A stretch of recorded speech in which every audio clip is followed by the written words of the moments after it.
Talk about history. Talk about science with Enzo. Dig into the great unknown. Just come say hello. Have some fun. It's the Karen Show.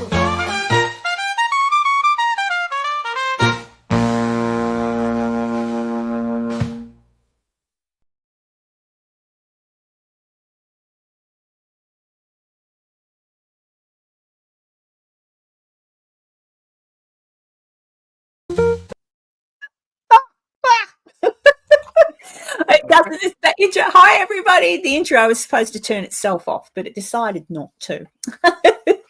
Hey, everyone. Hi. It's Friday night where you are, Saturday morning where I am. And technically speaking, I said to Enzo, technically speaking, in America at the moment, it is still my birthday. So happy birthday to me. And I want to welcome in Jess. Jess is a good friend of Enzo's. Jess used to pop in on a mutual good friends show, Paranormal Chop Shop with Sunny. So Jess also misses Sunny. So she's here with us today to talk about all things paranormal, supernatural, true crime, whatever we want to talk about today, whatever subjects come up. And, well, you know Enzo, our science guy. Enzo's brilliant too. I'm not 100% sure. I did invite Carla to come along as well. She said she might, so hopefully she'll pop in when she's ready, if she hasn't fallen asleep. But it's not too late there in America, is it? It's only tea time, dinner time, isn't it? Yeah, I think so. Yeah, there you go. So we'll be right. So there you go. So, yeah, guys, Jess is kindly popped in today. Jess, where is it that Jess lives again? Enzo, what's the name of the place? Well, not where she lives, the crazy place. Kansas. Yeah, that's yeah. She's in the middle of all of it. Yeah. So I'll get Jess to tell us some stuff. Jess has gone on investigations and near where she lives. That's if you recall when Enzo's talked about it before, he's gone on a few sort of what do you call them, like a get-togethers or whatever down that way, and it's where a lot of strange things paranormal happen, like Bigfoot could be there, and there's weird paranormal. Is that where the time thing happened too, Enzo? The people working in that building, and they were sort of frozen in time until someone he was right there. Oh, we'll have to get Jess to talk about that then. Wow. Yeah. So actually, why don't you talk about that now, Jess? Because that was the thing. Enzo told us a story about some workmen. I can't remember what the building was, maybe an old hospital or something. It was something weird, wasn't it? And the men were working there, got told to do something basically that should have only taken them 10, 20 minutes, and they were gone for a long time, and then someone came down. Well, you can tell the story if you know it, Jess, because I'll probably get it wrong and butcher it. But it was weird. Listen to this, guys. Are Enzo, are we talking about Pam and Mark going into the nursing home? That one. Okay. Yes. All right. I gotcha. Yeah, so I'm part of an investigative group out of my little town, Caney, Kansas, border town paranormal. And a number of years ago, we got called in to do a old nursing home within our county. Actually, it was not too far away. And a gentleman had bought the old property. It was unused. It had been unused for about 5 years, I believe.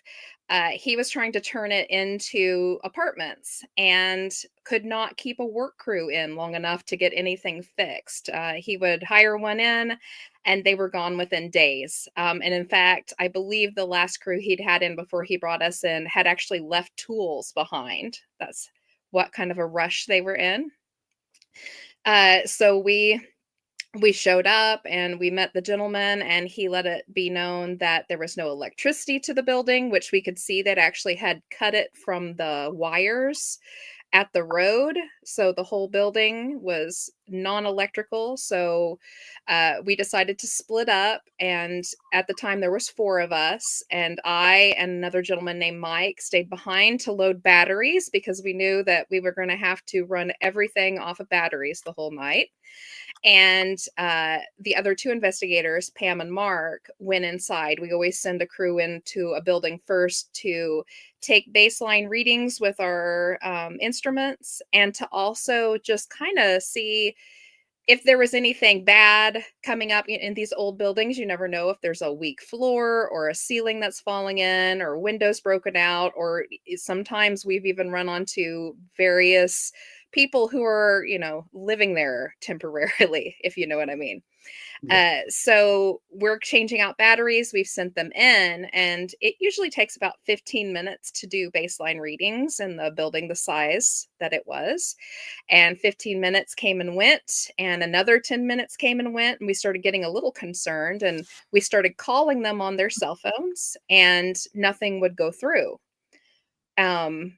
And we thought, well, maybe they've turned their phones off or something, and we wait and we wait and we wait, and the sun is starting to go down, and we know that we need to get inside and get set up before we lose all of our light. And just before it gets dark, Mike said, "That's it, we're going in, because something has to be wrong." And we walked in, and the way the building was set up, it was set up with a central, like a hub where the nurses station was, and then it had like 5 spokes that went out, and we entered in at the end of one of the spokes, and we get in the building and we start heading down the hallway towards that central hub, and I started yelling for them to figure out where they were. And as soon as I started yelling, they came around the corner from another spoke into that hub and said, "What's wrong?" And I was like, "Where have you been? Are you okay? You're taking forever. What's going on?" And they said, it's not taking forever. We'll be done here in just a minute." And I said, "Well, you've been gone for an hour. How long is it going to take?" And they said, "It hasn't been an hour." And they turned around to grab some of the equipment because they were going to grab the notes and everything. And what apparently had been a bright window, a bright, sunny lit window to them, was suddenly pitch black. And somehow they believe they were only in the building for about 10 to 15 minutes. They had actually only gone down 1 spoke. And for us, they had been gone just a hair under an hour. Yeah. It was pretty nutty. So it continued on after that. We had lots of weirdness happen. Like I said, the electricity was completely turned off to this building. It wasn't even attached to the building, no wires. And while we were there, one of the air conditioning vents kicked on and blew cold air conditioned air at us. And we actually have video of it happening. I walked about 6 paces down the hallway to the next vent, which was not blowing, and then walked back underneath the original vent, which was still blowing, and it kicked off soon after that. But you could hear the fan running inside of it. Weird. Yeah.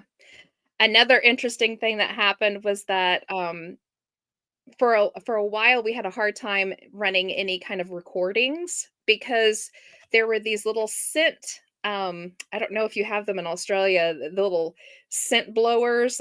Every 15 minutes or so they blow a little bit of the spray to scent the room. Yeah. um You're muted, by the way, Karen. But I was just saying, one just went off. I've got one in my room. I like roses, Okay. so I just Yeah. get roses.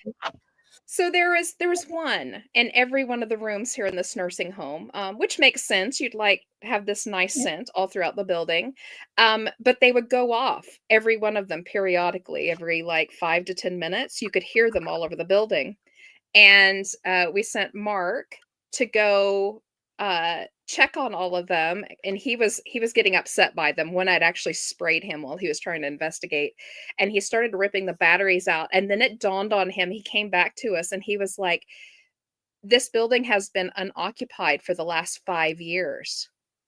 How are the batteries still running in all of these scent Things. dispensers? And how do they still have scent in them?" Right? been But you spraying could at hear least a them. few times a day, for Yes, you 5 could. years. It would be out. Yeah, you could hear them Mm. all over the building. Many more things. It was one of the strangest investigations we've ever been on. Just a hat full of oddities happening.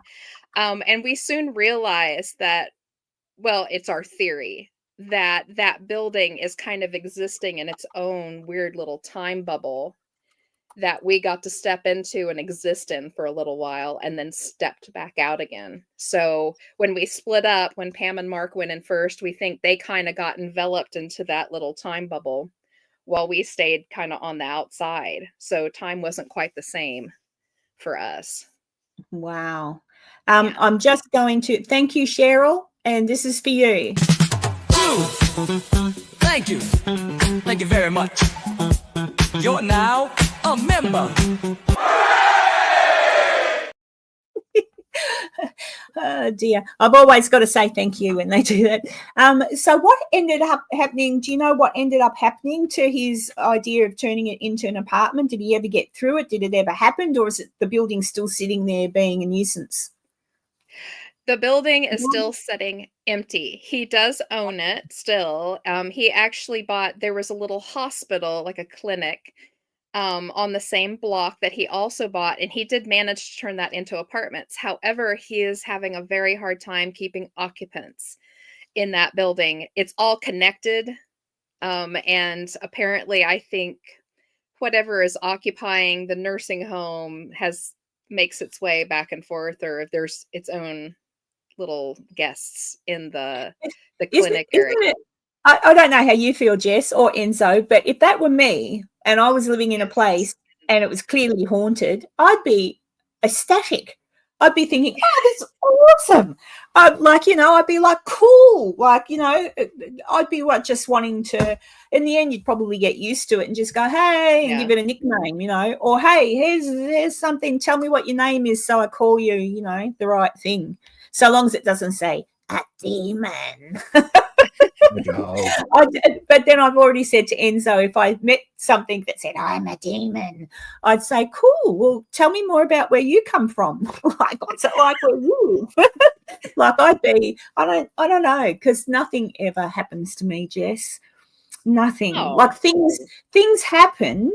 But and like I was saying to Enzo, I did go to England in September, and I went to, which I'm sure you've heard of it, the Ancient Ram Inn.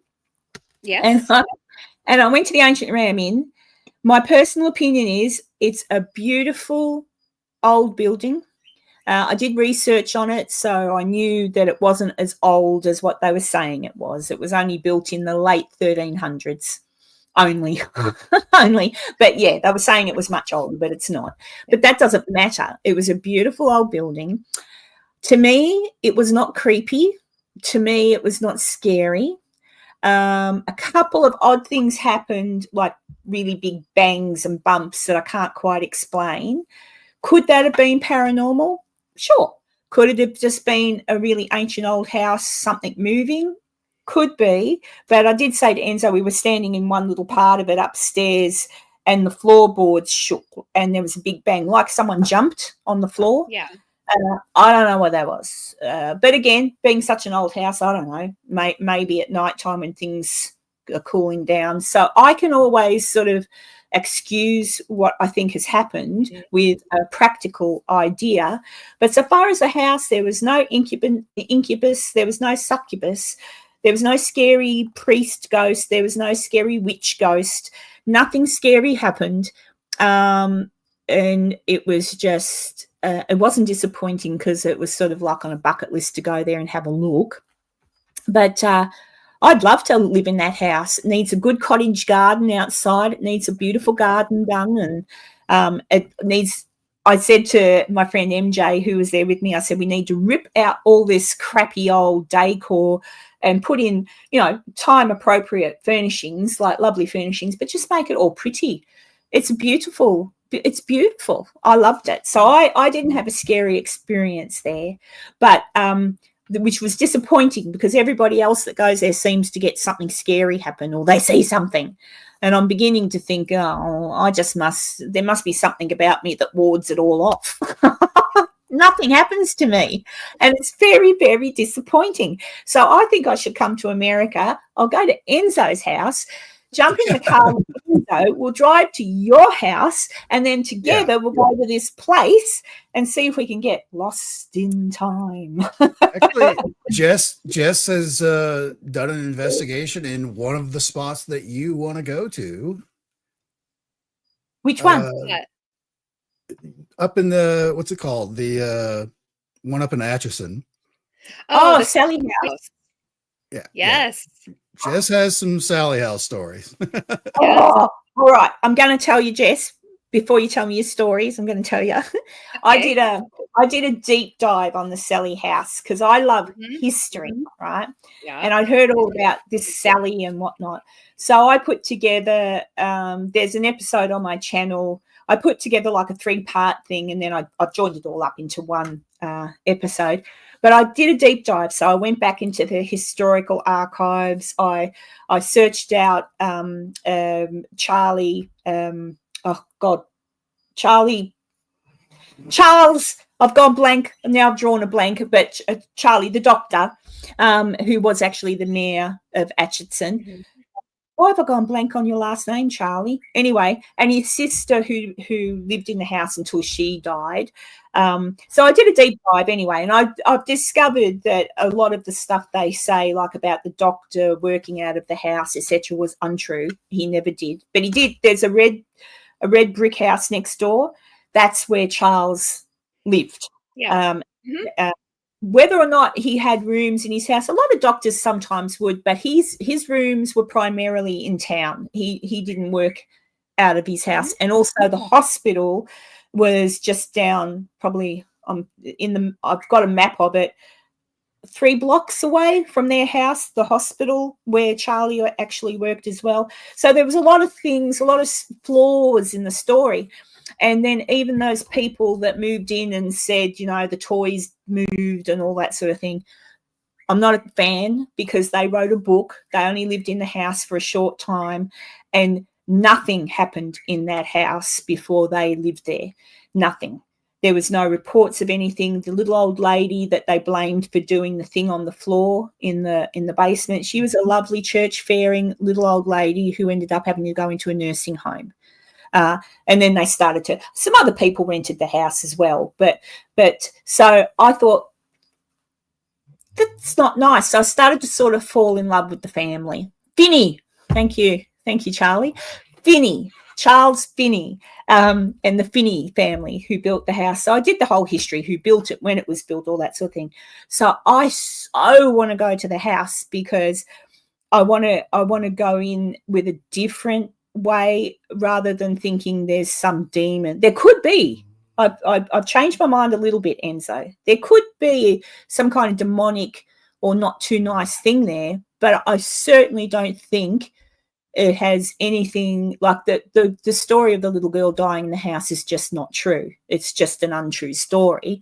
So, but it's not to say that people haven't invented it to sort of happen. The energy of lots of people feeding that story, manifesting it. I'm still not a big believer in that, but then you can manifest things other ways, so they say.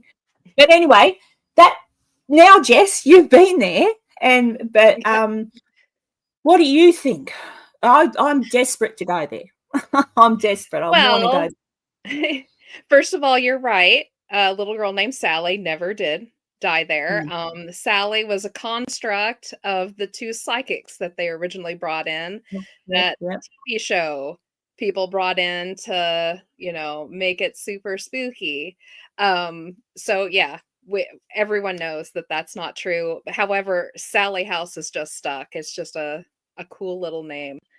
It is, however, extraordinarily, I almost don't want to say haunted. So, we've been studying this house for years.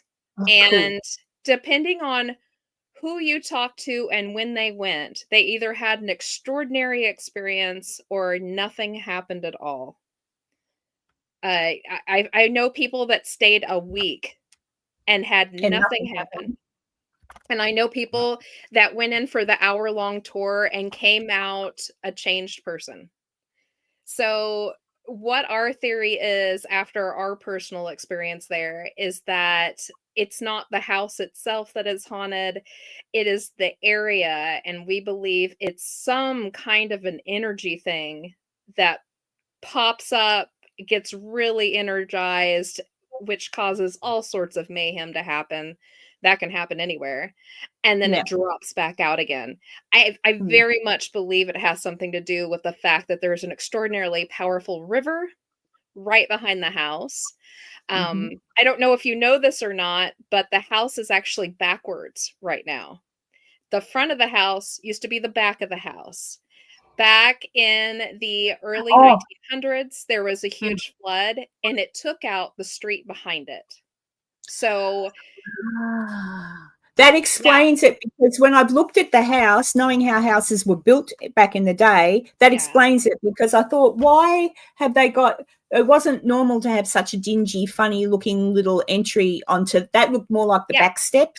Like you would walk, like that's how I was, that has to be the back area. So therefore, where the kitchen is. So I've never actually had seen a proper tour of the house to see where the rooms and stuff are, but that makes perfect sense, because that also fits in with other things I've looked at, because the Finneys owned the Finneys. Well, Charlie built the red brick house next door. That was his house, built for him and his wife. Next door on the other side, Charlie's brother, who passed away young, he built that house, the other white one. That was his. So, and when you do the search on the street, and the opposite side of the street, and the side you're talking about that got the street got blown out, the Finneys owned some stores, like they owned the properties. So the Finneys actually owned a lot of that area. They were pretty well off people. So I kind of think the same thing, like nothing bad to my knowledge that I've been able to find out happened in any of the buildings or anything like that. A family did live next door in Charlie's brother's house. I've gone blank because I'm going from memory now, and I haven't. Michael.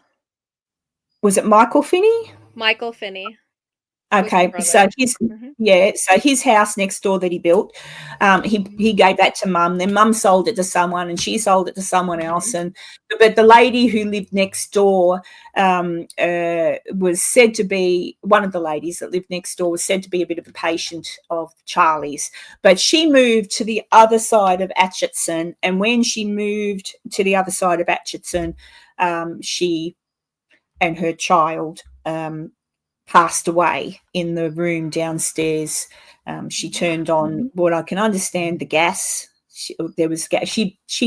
They passed away. But a lot of people trying to link her death and the death of her child to the Finney house, to the Sally house. I don't. That's a stretch. But like you're saying, you think it's like an energy thing that stirs up every now and then. I can imagine that to be it. And like, and I've said this before to anyone watching, that house, when you do the history on the family, which obviously, thank God you have, Jess, it was a very loving family. Like, it was a loving family. Charles was a good boy, a good son. He loved his sister married, and Tom was her husband's name, I think. He passes away in the house. She never remarried. She lived in the house till she passed away. Mum passed away next door in the red brick house. But it was a loving family. It was a good family. They had boarders, they had people who lived there and stuff, but they were a very highly thought of family. And that's what used to annoy me, the fact that people would say Charlie operated on this little girl and killed her. And I'm like, dude, if I were still, well, there's still Finneys living, I'd want to smack people around for saying that about my great grandpa or whatever, because he was a good man. He was a bit cheeky. He had a sense of humor. He did dressed as a woman to win some skating competitions. Like, he did some really cheeky stuff. He was a little eccentric, just a little. He was a bit eccentric, but he was they were very highly thought of. So I just want to go to the house, and I sort of think, I also have a theory that sometimes it's the house, it's the bricks and mortar, it's the house holds the energy sometimes. And maybe your theory is a good one. I like your theory. And also maybe I would hope that the family's not there haunting it anymore. Do you know what I mean? I hope that, but then being that if it was such a good place for them in life, if that place made them happy in life, maybe sometimes in death it's possible they do come back. But maybe when they come back and hear people going, Sally, scratch me, like it's probably like, oh, freaking hell, they're still looking for this stupid Sally, I'm off. Like, you know, I don't know. Yeah. It is a very unassuming looking place. I Yeah, drove around Atchison when I went up this past year with our friend Pam to spend the night at McIntyre Villa. And I drove right past it. I didn't even realize it. It's like, oh, Yeah. that was it? Wait a minute. That little place? You know, that's where all the stories come from. Okay. Yeah. yeah. So you were talking about earlier the Pickmans, the family who wrote the book. I truly believe they're actually still having problems with the entity that ended up calling Sally by that psychic. They are still to this day having issues with her. And I believe that that entity is not actually attached to the house, that it came along with them and she followed. Because they're still seeing her, they're still having issues with her. They assume that she followed them from the house, but I think that she wasn't actually a part of the house, or she popped up with the house at some point and just stayed with them and moved with them too, because they are still having issues with her. I've still got my theories on the Pittmans, though. My theory is they're full of shit. I think they saw, because the time they did that, it was shortly after well, not shortly, but, you know, there was a whole Amityville thing. There's all this sort of thing. They got on the TV, they said it. You know, I can't say they didn't have an experience. I wasn't there. They may well have had an experience. But it's interesting to me that they still to this day give talks and all that sort of thing. And they went to, this really pissed me off. The Pittmans went to the Villisca axe murderer's house, right? Mm-hmm. Spoke to the guy there, the manager, whatever he is. This is how the story goes because the manager told it. So the manager is in the kitchen with the wife, Debbie, is it?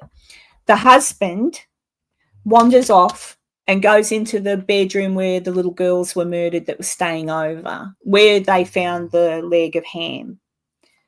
There's some coughing, there's some spluttering, there's some, oh dear, what's going on? They go to see what's wrong with the husband. He coughs up a piece of ham. Right? Okay. Looks at a picture.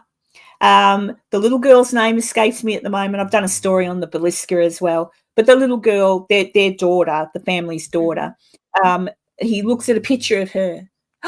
He says, that's Sally. And I'm like, oh, for fuck's sake, seriously?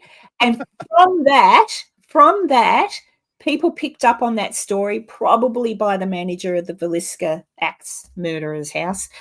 People picked up on that story. An Australian lot of investigators went to both houses.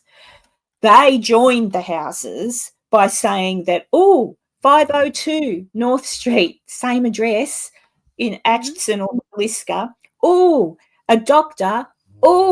Sally, the little girl, is Sally from the... I'm like, oh, my God. I'd never heard anything so ridiculous in my life, and it made me really, really angry because I look at it more from a human perspective and respect for the dead. And I'm listening to these morons say the two houses are connected. And then I'm listening to the fact that this couple went to the Villisca axe murderer's house. He coughed up pork in the room. I'm like, honestly, seriously, people are falling for this crap. And I'm wondering to myself, are they continuing to pump out, these things are happening to us no matter where we go? And that he would say that the little girl who was murdered by that monster is who he drew. That's Sally. So to me, I don't like them. And if it's really true that they're being haunted, then good. Because they're not nice people. That's my opinion. Conspiracy theory, whatever. It's just my opinion. It doesn't mean I'm correct. There you go. I think I covered myself legally. But so you're telling me that they still to this day are haunted by Sally or, something. And I'm thinking, yeah, well, I guess that they're still making money too from Sally. They'd have to be, wouldn't they? If they're walking around doing talks, people are paying them to talk. They're not doing it for nothing. So I don't know. Same as the Amityville thing. That was shocking. Like, that was all bullshit and people made money from it. You know. Well, that's been proven though. Like they Yeah. stepped forward and were like, "Yeah, we're full of crap." Yeah. So, but do you see how easy it is? You know, and like I say, I can't say that those people never. Oh, I took off his hat, and he does have hair. Now he doesn't have to be an elf. Now he can just be Trump in a truck. There you go. But yeah, I just get upset by people that disrespect the dead. And that's how I feel. Like, you know, and now people go into the Sally house and try and conjure up this demon and say, "Come and scratch me," or whatever. Yes, Tanya, I am passionate. I don't know what it is. I want the truth. Yes, and I can't handle the truth. Can I, puppy? Come here. Stop it. He can hear. Someone's come to the front door. But so that's what I mean. So even by what you've just said, Jess, about the family still to this day, something's happening. Either it is, and they did take something, like maybe they did, maybe that's what happened. But I just see it as another possible Amityville hoax. That's how I see it. And there's a house in, I'll be careful what I say here for the minute, but there's a house in Mineral Springs in Texas called the Haunted Hill House. I think that's what they call it, Haunted Hill House. Again, another case of when you look into the history of the house, nothing that they're projecting is correct historically. None of the names they are projecting is correct historically. And they say some bad things about some of these actual people. And I think, you know, when does it stop? When do people just say, "I don't know what's going on in the house. Come and have a look. See what you reckon," you know, rather than make up stories that aren't true. I will let you know if you ever do get the opportunity to go to the Sally house. The lady who is in charge of the house for the city, because the city now runs it, yes, to help garner money for Atchison. The lady who runs it does give you the actual history. Oh, good. She lets you know that in no way has there ever been an account of a Sally passing away in the house. That was just the psychic that the TV show Sightings brought in. And she goes through the entire actual family history and even how eccentric the ice skating and all of that was. She's a wonderful lady. And she also gives some of her personal things that happens to her, because she's also in charge of coming into the house and making sure everything's back in its place, clean and ready to go. And she's just a wonderful lady. And when you do go in to have your tour, or if you go in to investigate or stay in the house overnight, you do receive the actual history of the house. Oh, that's fantastic. Not the made up stuff. Yeah, I remember watching an episode of that Sam and Colby. They went there and a lady let them in and to give them the tour, and she was a lady who had the keys, and she said, "Oh yes, I see Sally all the time and I've seen this," and I'm like, "Oh, fucking hell." But that they filmed that quite a few years ago now, so it sounds good to me that whoever's taken over now tells the truth, because I think that's important, because then if you know who did it, like a lot of people, I don't know how you feel, Jess, a lot of people don't like to know the history of a place when they investigate. That's up to them, but I do, because I think to myself, well, I'd like to know who did live here or who did die here. To the point, I mean, like when I went earlier this year up to Ashton, I didn't want to know anything about, the place. I didn't want to know this room upstairs is where this person died and they were found halfway into the hallway. And all. I didn't want to know any of that. I didn't want that presupposition in my head. So I looked into it afterwards. So that way I didn't have any pre-assumptions going in that, this is the place where the guy did the thing and blah, blah, blah. So that's me. That's my personal approach to things like that. Is I want to discover it on my own. Afterwards, I'll do some research. It's like, oh, I found weird stuff in this place, and that is the place that the person did the awful thing. Yeah. I still like to know who. I don't necessarily need to know what room or whatever. I just want to know who built it, who lived in it, what was the house ever used for anything else, and did anyone die and pass away? If so, what were the names of these people? That's all I really want to know, so that when I go in, I can say, hello, my name's Karen, you know, if something happens, I can say, oh, I wonder, what's your name or whatever. I never get anything, Jess. Never get anything.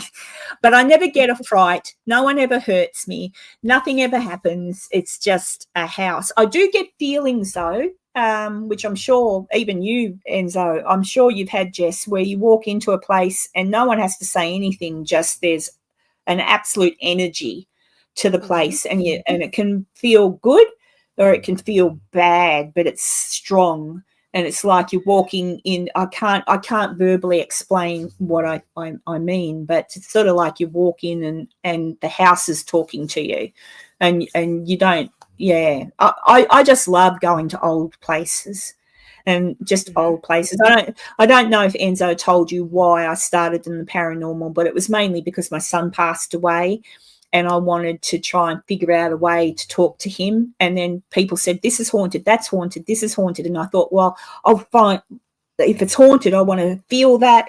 I want to hear it. I'm not frightened, because maybe they can tell me how to talk to Stephen, you know.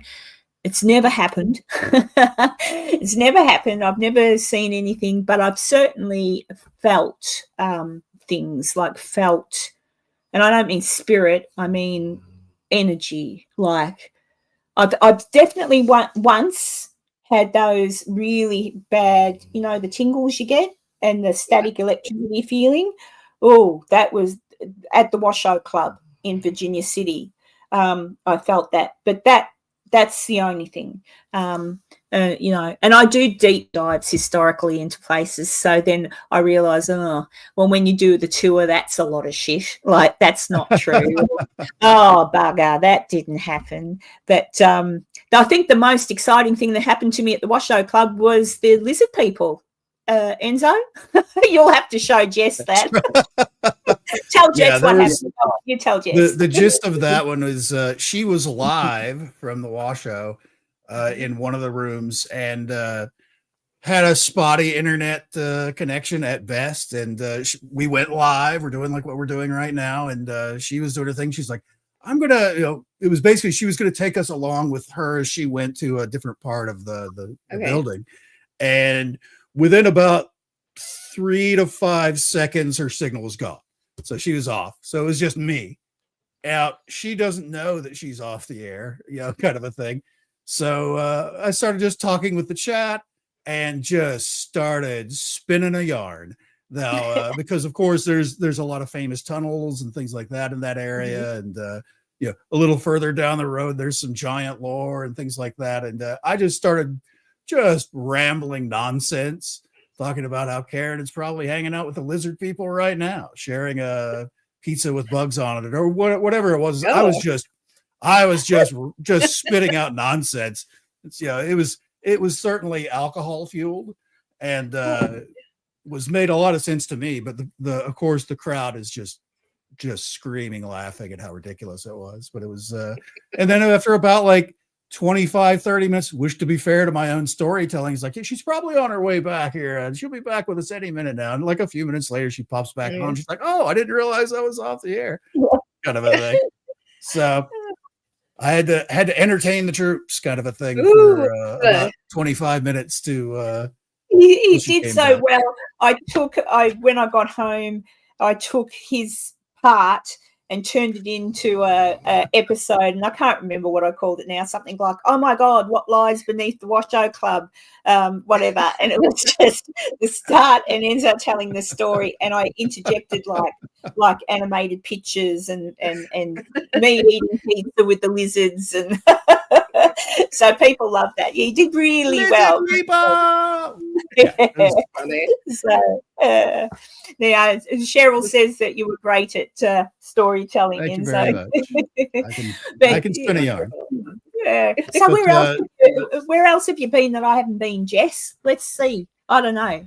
Well, it's easier for me to tell you where I've been, and then you can say, Okay. well, so I've been to Virginia City. So I've been to just about all the haunted places in Virginia City, the Mackey Mansion, blah, blah, blah.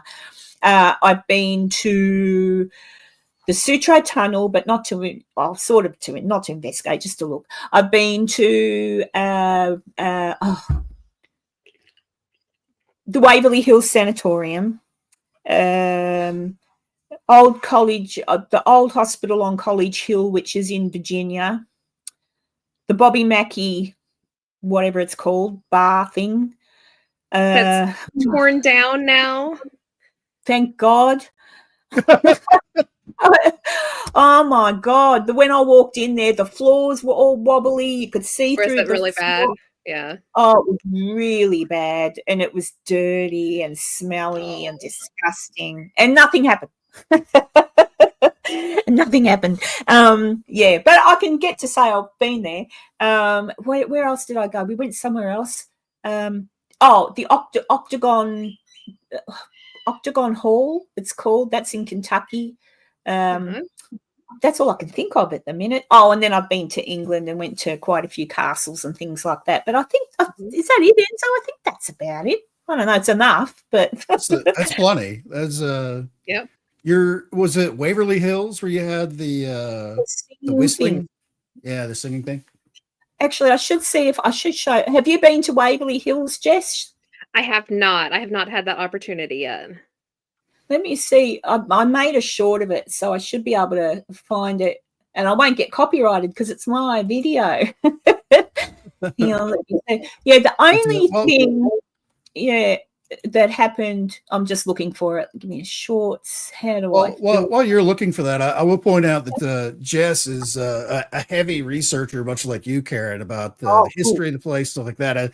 While you were talking earlier, I saw Jess reach behind her and grab one of the notebooks. She is notorious for taking notes, like to the nth degree of everything and anything that she's doing. That's the gang called. That's her nickname is Notebooks. That's right. You told me that. Yeah. Yeah. This is my Sally House. This is all Sally House notes. Wow. Yeah, we didn't even get into her personal experience there. I'd like to circle back to that. Oh, yeah, you have to tell me your personal experience because I'd like to know what you think. Because, see, I've not been there. So I just fell in love with the family, like I fell in love with the historical point of it. So that's what got me so passionate and upset when they kept saying shit about. I just thought, so I do get a little bit passionate about the people. But so tell me what. Oh, hang on. I'll just show you the singing ghost thing. Hang on. Yeah, show me that. I'll show you that. Share screen. And we know this one. Share. And I think it's turned up as loud as it can be. Not quite. It's just a short. So hang on. Let's have a look. And down the chute. Yeah. Yeah, got it. I'm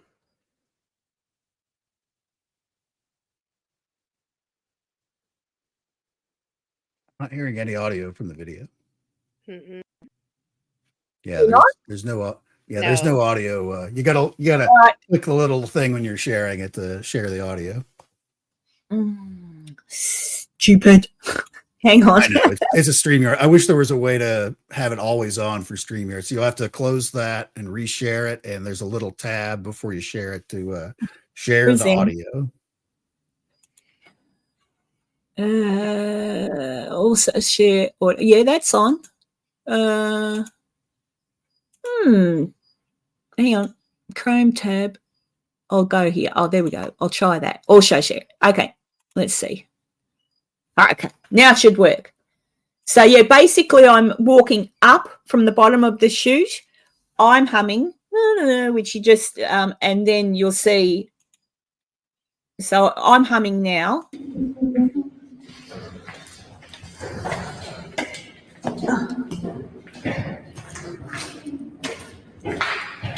hear that singing? Do you singing too, Cassie? Did you sing as well? Yeah. Oh. Nice. So as I said, I heard it, and in that moment, because that was my first ever proper investigation with some other people. There was only 4 of us there, and Cassie was walking behind me. Jason had already gone up the top, and Cassie's husband, we were leaving him down the bottom because he was going to stay down the bottom by himself. So I'm pretty sure it's just Cassie and me walking up. And I was humming because I was knackered. If you ever have to walk up there, oh my God. So I'm like, oh. And then I'm humming, and then I stop and I hear humming loudly to me, loudly. And that's where you hear me say to Cassie, oh, were you singing too? And because I wasn't experienced at investigating or whatever, we should have stopped. Like, we should have stopped. Yeah. Someone should have said, why? What did you hear? Or whatever. And then in the moment, maybe we could have done something, because to this day, I just don't know. I just don't know. Did I I know what I heard, because you can hear it. It wasn't me. It wasn't an echo, but I can't rule out, even though I asked her in the moment, I can't rule out that she was the only other female. It sounds female. I just can't rule it out. But I asked her in the moment, like straight after. She should have known if she was humming or not. Yeah. Yeah. And so that's the only thing I ever picked up. And I wondered, about it. But yeah. But anyway, enough of that. What happened to you in the Sally house? Well, first of all, before we leave that, I think you really did experience something that is known to happen in the shoot. There is someone who likes to echo back whatever you've just done. So really? I didn't know that. Yes, one of our researchers, Mike, he has been to Waverly Hills on many occasions, and one of his favorite things to do is to go down the chute and whistle. He'll whistle a little ditty and then wait. And more often than not, it doesn't happen in the room with him. He doesn't hear it, but it'll be on his recorder. And it's just like you said, it's almost like it's an echo, but there's just too much of a gap. Time. And it was in the moment after it. So yeah, in the moment, I can remember it. I remember it clearly, and in the moment, it sounded. So I'm walking up the chute. So to my right is the. I was walking on the flat part that they would have pushed the trolleys, because I'm stupid. Everyone else was on the stairs, but to me, and it's hard to tell, but to me, it was like in front of me and to my right, where the humming. So up ahead of me, and that's. And, in tunnels and things, sound can be funny, but it was audible. Like, I heard it, but no one else heard it, or at least no one else commented that they did. So it's really weird. And I picked it up on my phone. That's great that you did that. That's great. Samsung phones. So, thank you for that. That makes me, maybe it is real then. Maybe I should put my faith back in the fact that maybe there is ghosts. or something, tricksters. Something. We'll probably never know, but it's something very interesting. No. So okay, back to the Sally house. What did you find? The Sally house. Okay, so back to the reason why my team, our team now I can say, because Enzo's a member of the team. Part of the team. Yeah. And I'm hoping we're going to get a chance to go back to Sally here fairly soon, because I just have this great need to get back there and keep researching. When we got there, it was very quiet. The meters weren't reading a whole lot of anything. We weren't getting a whole lot of going on. In fact, there was so little going on. Oh, my light just went out. There was, it happens. There was so little going on that we actually decided to take a break and go get dinner. We left recorders running. We came back from dinner. Nothing was on the recorders. It was fairly quiet, except for a couple little blips here and there, that nothing of real interest. And it started getting later in the evening, and around 11, I believe it was, Mike had gone outside to get a breath of fresh air, and he called to us. He was like, come outside, come outside. This is weird. And we were like, outside, okay. So we all troop out to the front. Now, if any of you at home have ever seen pictures of the Sally house, there is always a set of little metal furniture outside. It's a little Yeah. cafe set, 2 chairs and a little table. That was sitting out front, and sitting on the back of one of those chairs was this little bird. It was a little nuthatch, and it was perfectly still. It was not asleep. It didn't have its eyes closed. It wasn't tucked in under its wings like they usually do. It was sitting ramrod straight, staring straight forward, and it never moved.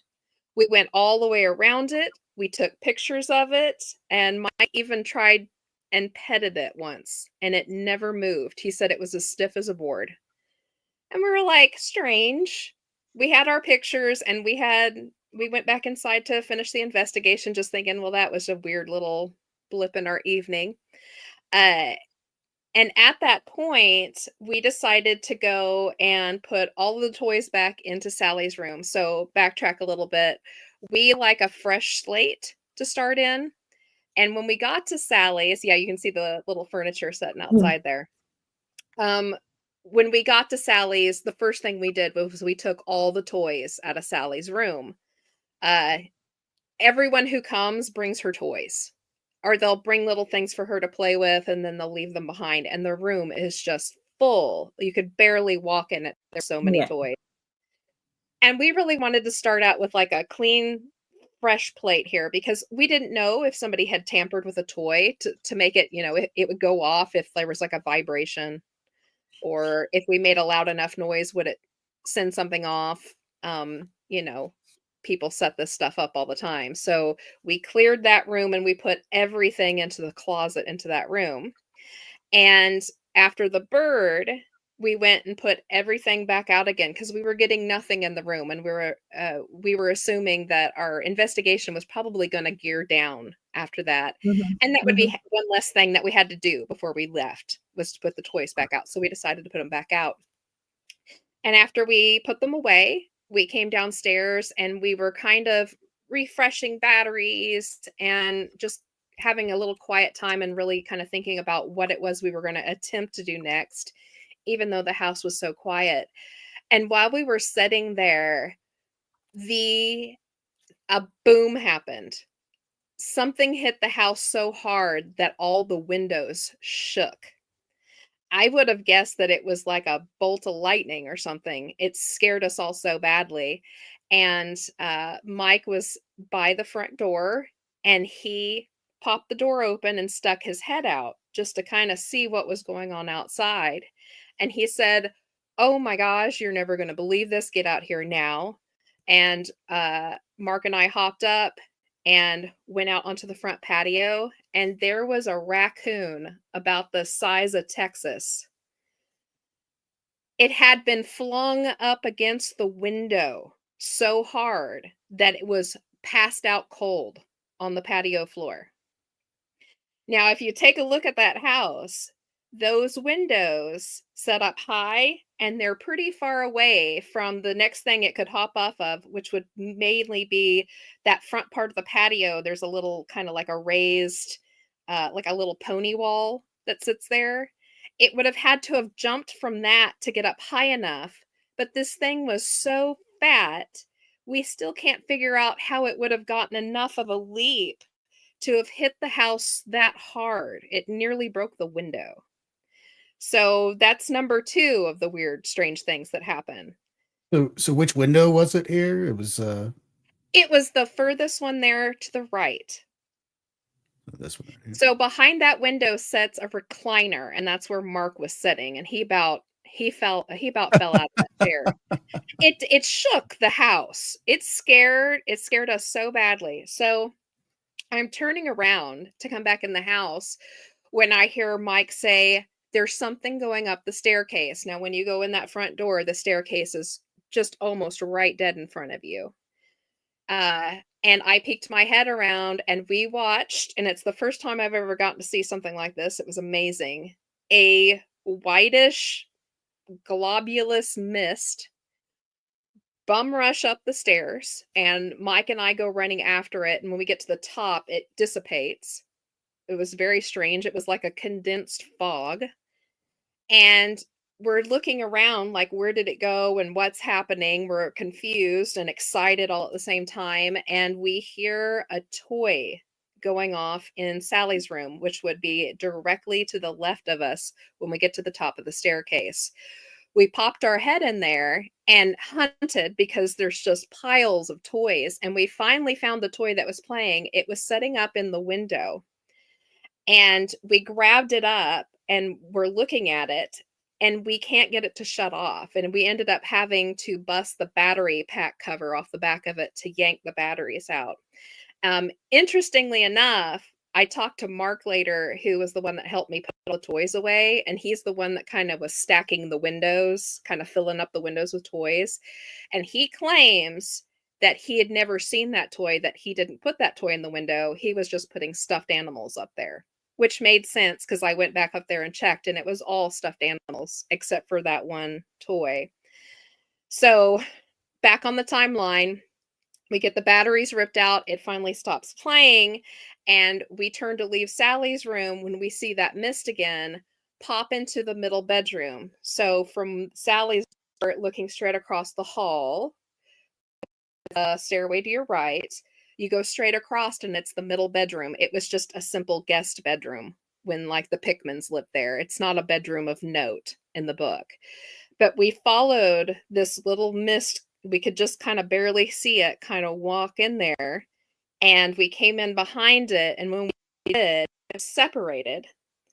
And I was on one side of the room and Mike was on the other. And suddenly I felt, well, it was kind of like you explained, Karen, like that tingly, weird. Yeah. Sort of like what do you call it? Like static electricity. It's like, weird. Yeah. Yeah. And I felt this pressure on my shoulders, almost as if somebody was wanting to kind of push me down through the floor. Just this constant pressure on top of me. And Mike said at the time that when he saw me, that my face kind of changed and it scared him very badly. It scares me pretty badly because I can't imagine what that was. But that feeling left pretty quick. It was kind of there and then whoosh, it was gone. And after that, the house went completely quiet. So we ran downstairs, and I can tell you for the rest of the night, I was as sick as I could be. I was so close to vomiting so many times. While that had been happening, the meters had gone crazy all over the place. Apparently, Pam and Mark, who had not come upstairs with us, was telling us that everything had just kind of gone haywire until I felt all that pressure lift off of me, and then it just went quiet. Nothing else happened for the rest of the night. Not one meter twitched. Not one thing happened except for me being sick as a dog on the couch in that house until 6 a.m. when we had to leave and drive back down to Caney from Atchison. Now, the most interesting thing about this night, we didn't even realize until like 2 or 3 weeks later. We actually just kind of forgot about the house, oddly enough. We didn't really talk about it a whole lot. We didn't even really talk about it on our trip home, which is a 4-hour trip for us. But a few weeks later, I was walking past my notebooks, and because I keep everything written down while we're investigating, I note the times, what everybody's doing, where everybody's at. Anytime somebody shifts, I'll even write down when somebody goes to the bathroom and when they come back out again, just so we have notes of what is happening at all times. And I thought, man, I need to pull out those notes, and I need them typed up, and I need to get, make sure the times are correct and that everything's logged away for any, like if somebody listens to an EVP and finds one, it can kind of be logged into the correct time slot. And I started looking through it, and I realized the times were wrong. The times weren't lining up. And when I started clocking them, I realized from the time that we saw the bird stock still on the back of that chair to the time that the house kind of went dead for us right after the thing happening to me up in the bedroom, we had lost 48 minutes. They're unaccounted for. It skips time. Forward or back, or it's just the just same? it's just gone. I note how how it starts with the bird and the raccoon, and then in between there, an hour goes missing. The next time I logged on was a way past like almost an hour's time past when I should have logged back in. Do you like it's Yeah, got I this get it now. huge Yep. gap in our lineup. And it's something else interesting. If you talk to people who have had experiences at the Sally House, there's also this weird dissociation. We didn't realize that it happened to anyone else. We actually named it dissociation theory. When we left that house, we were very flippant about it. We didn't really talk about it. We weren't like, oh, that was a great experience. We just didn't really speak of it. And it wasn't until I picked up that notebook and started going through my notes that I started remembering all the things that had happened to us because I could see it in our notes. I was like, oh, yeah, remember that weird bird? And oh, yeah, you remember the raccoon? And I started calling Pam and Mark and Mike, the other team members, and going, hey, don't you remember this? When was your time on this? And they were like, oh, yeah, I forgot that happened. And I finally told them about the missing time, and they were just flabbergasted about it. But as we started doing research on Valley House and pulling up other investigative notes from other teams, we started finding where people were noting that they didn't really pick up on all that happened to them until weeks later. That's weird. Now that's weird, but that is interesting because you hear that sort of thing with other places, even what you were talking about at the nursing home. With the people that thought they'd been there for just a few minutes and they were actually in there for just under an hour. So that's wow.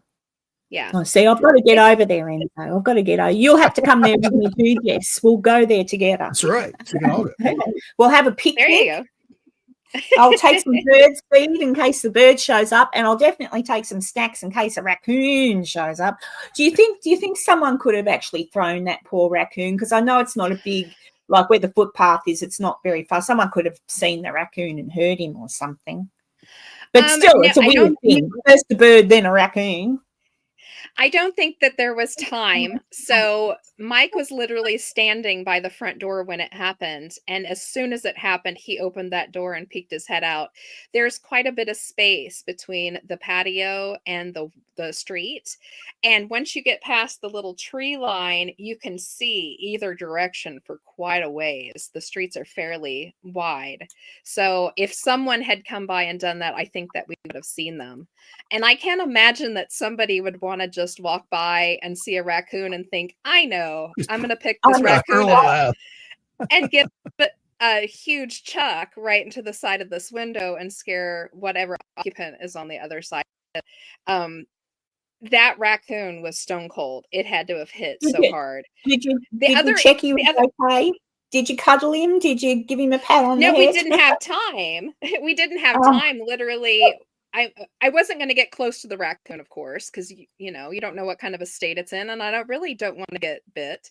But literally, while we were looking at it, just trying to contemplate and fathom what just happened, you're still trying to process it, is when the thing went up the stairs. And that entire thing, from the time when the raccoon hits to the thing up in the bedroom, it all happened very quickly, like one right after the other. It was very, very fast. So there wasn't a whole lot of time to think. Yeah, maybe the thing that scared the raccoon, maybe the raccoon got a fright and jumped and banged against the window out of fright, and then you've run out, opened the door, and you let it in. The ghosty thing came in and up the stairs. Maybe. Well, so Pam, our friend, has a theory on it that kind of goes along with our energy thing happening. So earlier that evening, right before all this stuff had started, Pam had run some Estes sessions. Do you know Mhm. what Estes method Yeah. is? Yeah. And she was getting, we figured out whatever she was talking to wasn't answering our questions. She was literally hearing conversations, someone Mhm. else's conversations. And she always said that it sounded like she was like almost in a cave or something, like she was up above and she was hearing these conversations coming from below. She was like hearing them rise up. And she thinks that an energy type of situation might be happening because she feels like maybe that raccoon got pulled in with it because it followed that energy line of it shooting up the stairs, and it kind of caught the toys on the way and then back into the bedroom. And then that my feeling of being like, she was like, maybe you were in Yeah, the middle of it, and it I was kind of understand. pulling on you just a little bit, and that's why you got so horribly sick afterwards. But then it was quiet again, so it kind of makes sense if there was some kind of an energy pattern running through. The only thing I wished was is that none of us, because it happened so quickly and it's exciting and scary all at the same time, none of us thought to look to see if the bird was still on the chair, Oh. because I believe that the bird was our sign that time had chilled out for us. I think that was our like our little harbinger, like that was the start of everything, of that missing time and all of that hootenanny that went on. I think that was the beginning of it. But none of us thought to go and see when or if that bird left. I know it wasn't there in the morning, of course, when we left, but it just But that's yeah.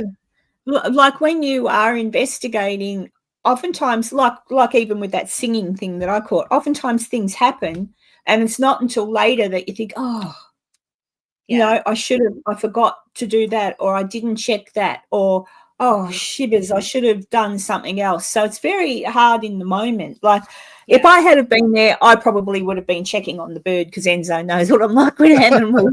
I probably would have picked up the raccoon and oh no, and sat there with it until yeah, I'm pretty stupid with animals, but yeah, but anything can happen that you don't necessarily in the moment, like it's Yeah. human, like you'd have to be super good at it to, like, Yeah. humans don't, like you reacted to the mist, so you didn't think to look, oh, the bird, or is the raccoon, I mean, obviously the raccoon wasn't there when you went out the next day, so he Yeah. obviously gained consciousness and took off. He's probably got concussion now, yes.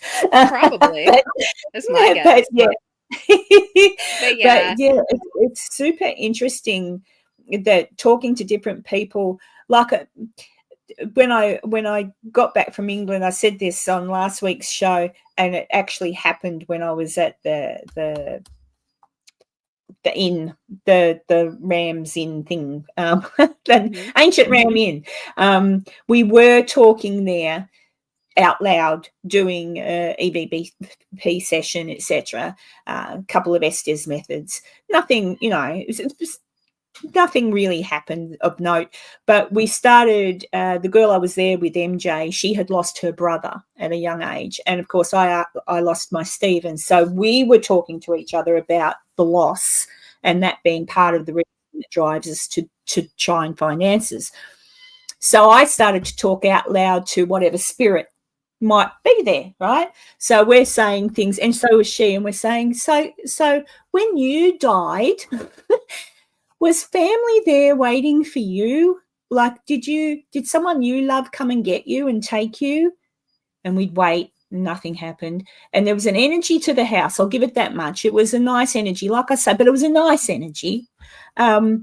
And we went along those lines a little bit more, and we just started to say, we just want to know that there's something when we leave, and we want to know if we can talk to them, and do they really come to get us? And we started asking questions like that. And it just went dead. Like the whole feeling of the house before our line of questioning just went flat. Like you just, you'll know what I mean, Jess. You just know it's done. Yeah, it's done. If there was it's just done. And in that moment, and I even said to MJ, I said, you know what?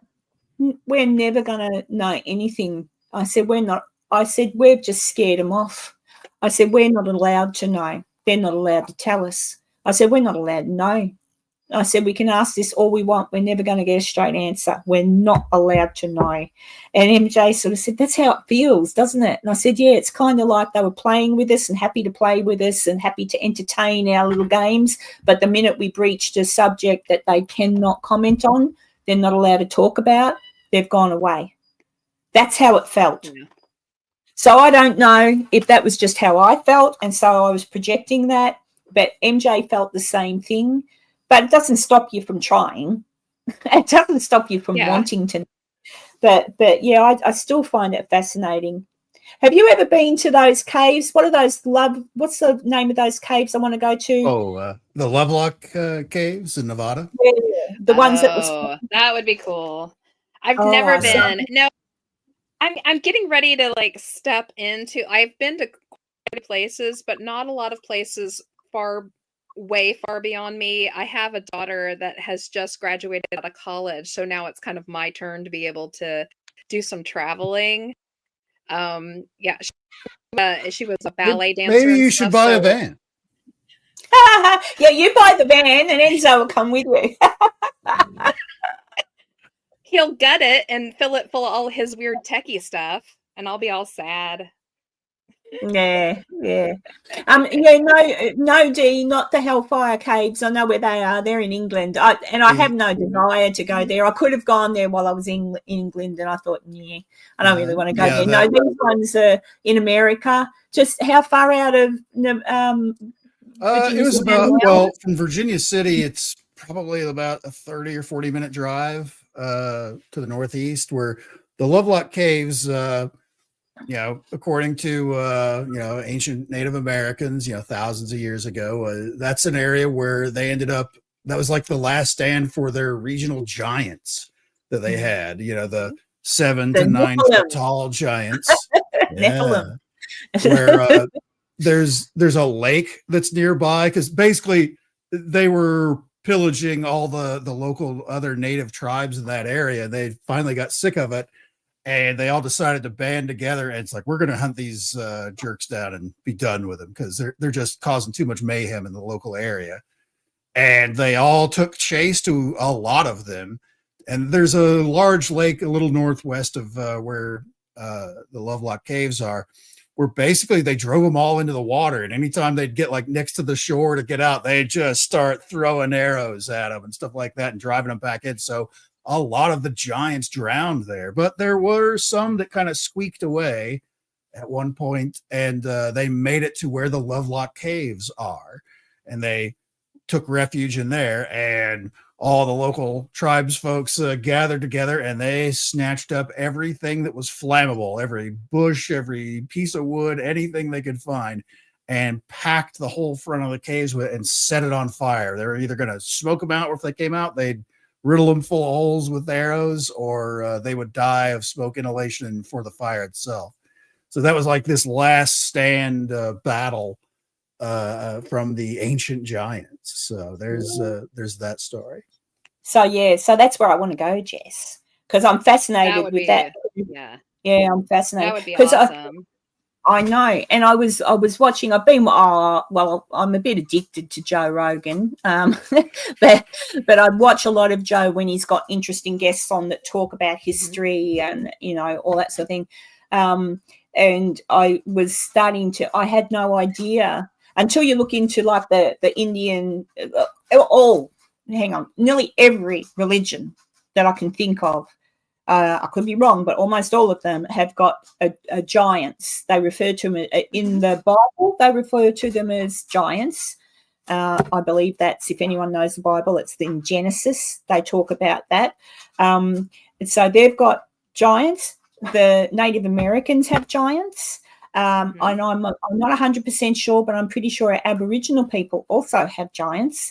A lot of people, I could be wrong on that, I'll ask my friend, but a lot of people have the story of the giants, or big people, and it all comes down to the human women mating with the fallen angels, or that come from the sky, and the result is Nephilim, the giant people. And I'm like fascinated with that, because I looked in and the way it all hooks in. So that's one of the reasons I want to go to the Lovelock Caves. Not that I'm expecting I'll find anything, but I just want to go there and feel it. Do you know what I mean? I want to feel what it feels like. And I'm just, I'm opening my mind up to so many things. I don't know what I believe, what I don't believe. Yes, I get a little bit silly and passionate when people tell fibs, because I think there's no reason to lie, because the truth is more fascinating than any lie you could make up. The stories are bananas enough as it is. You don't need to start making stuff up. Yeah, And do I believe in the giant people? Well, it's possible. Who can say that it's not possible? Like, we don't Surely know. there'd be evidence in the Smithsonian if such a thing was true. Oh, of course. Surely. Surely. And they've probably even got people there. But if you want to pique your interest, if you'd like to research something very interesting, take a look at the giants that they found, the graves of the giants that they found throughout the Ohio River Valley. Now, if you look into those, every one of them that they found who had still anything left of them were dressed in feathers with spears and some other little markers here and there. And the local Indians, the Cherokee Indians that moved into the area, talk about having to fight off these original very large people, and eventually won their land, and they scattered them down. They said they traveled south. And if you follow south, you start seeing these great rulers, these giants pop up in the Americas below us, and they all have statues, and they're all wearing great capes of feathers, and they're all very large. Quetzalcoatl looks just like one of them, for instance. All of these regions that were very poor and that were failing were suddenly becoming great kingdoms and flourishing as this movement happened downward. Take a look at it. It's very, very cool. That sounds like a pretty cool rabbit hole. I was watching someone, actually, you went to Enzo again, remind me, the place that's in the mountainside, and I said to you it looked more like it was built not by Indians, by Aztecs, that place you went, when you took a photo of it. It's in the mountainside. Oh, yeah.